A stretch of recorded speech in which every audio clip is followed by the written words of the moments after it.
Hey guys, in this video we're going to see about cPanel. Now, if you're asking how you would get to the cPanel, it's very simple. You just register to a host and they will give you the login ID and the URL link to get to your cPanel. So this is the cPanel. You have a bunch of stuff. You have your IP address here and all this stuff.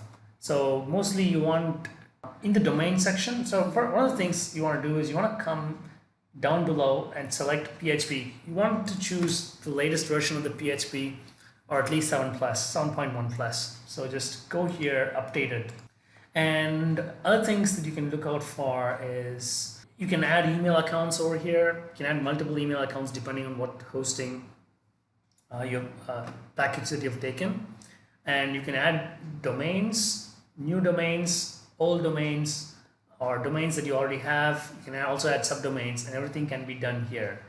Aliases are domains that are like similar, but if you use them, it will take you them to it will redirect you to a different page. So all the things come under domain section. Database, these things are kind of high level. You don't need to know. You can explore them slowly. It's not really that important, but this is the general. I personally don't even use any of this stuff. I only use the domain stuff, and then this because I have no need for it. But you might need, depending on the services that you're doing or you're planning to do, so you can look out for them. This video is I just want to give you an overall view. What I usually want to do is I want to create a website, and all these that you're looking here are applications. So this could be a PrestaShop, Joomla, PHP, blah, blah, blah, all this crazy stuff that's over here. So you can choose whatever the plugin that you want, and you just click, and you click on install now. You add in the URL over here, whatever the URL is going to be, how it's going to be. One thing you do want to do is you want to remove this directory. Okay, you want it to be just normal, and then you can add in your site name and description.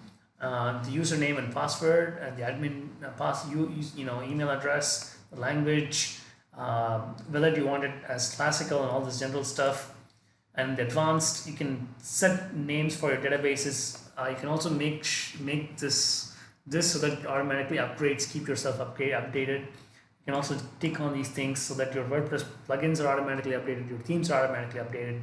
It will save you a lot of time. And they do have some themes, but these themes probably suck. They will suck. And once you've chosen all of this, just click install, and it'll take 2 minutes or less, and your WordPress website is ready. Okay, WordPress website is creating is very easy. So this is inside cPanel. Okay, and that's it. So we also have a DNS zone editor here. So let me just go in and show you. So zone editor, as you can see here, demo.chesa5.com is pointing to this. This is our server IP address. It's an ANAM record. So you have different types of records, and I will do this in another video that I explain more about DNS editors. Okay, so this is pretty much for cPanel.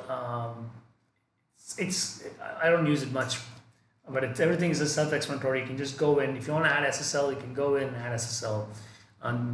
You got to have a request and just copy paste. They also give you other add-on kind of stuff that are paid. So if you use them, they might charge you or bill you. So you just have to be clear. You can also have local backups and stuff like that. You can just play around with it.